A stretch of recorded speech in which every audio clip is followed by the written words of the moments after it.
Goeiedag, ek groet jou in die kosbare naam van Jesus Christus. Dawid sê in Psalm 41 vers 12, Hieraan weet ek, dat U 'n welbehae in my het, dat my vyand oor my nie juig nie. Die King James sê, I know that thou favorest me. Die duiwel wil nie hê jy moet weet dat God se guns op jou lewe is nie. Inteendeel, hy wil nie hê jy moet dink dat God enigiets goeds vir jou sal doen nie. Daarom sal hy sy bes doen om jou te probeer oortuig dat jy geen doel of potensiaal in hierdie lewe het nie. Eerstens, sal hy jou herinner aan al die teleurstellings wat jy al in die lewe gehad het. En as dit nie werk nie, sal hy mense teen jou gebruik. Ons almal weet dat God ons kan seën, guns aan ons kan bewys en ons kan bevorder.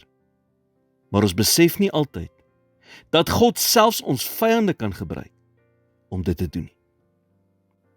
Wat jy dalk vandag as 'n teleurstelling beskou, soos 'n persoon wat jou verlaat het, 'n vriend wat jou verraai het, of 'n kollega wat probeer om jou sleg te laat lyk, kan juis die trappie wees wat God gebruik om jou te kry waar jy veronderstel is om te wees.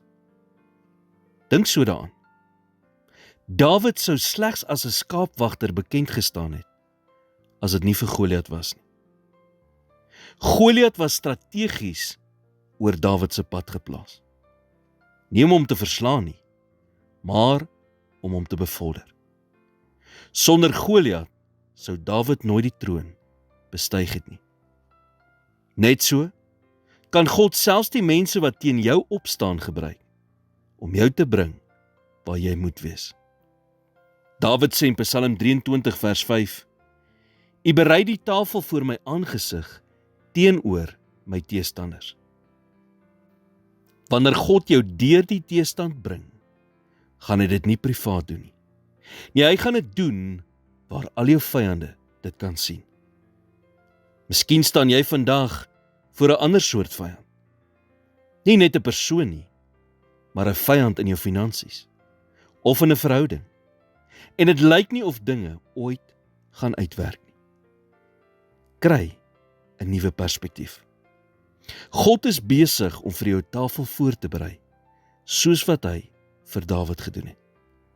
Waar nie net al jou vriende dit sal sien nie, maar ook die wat tans teen jou is.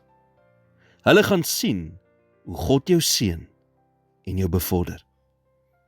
Besef vandag dat God se guns oor jou lewe is. En vir hierdie rede is jy 'n teken. Here, dankie vir die woord en vir die vertroosting en krag wat dit my gee. Dankie dat selfs wanneer ek teestand in my lewe ervaar, ek kan weet dat U net die beste vir my in gedagte het. Daarvoor loof ek U vandag. Amen.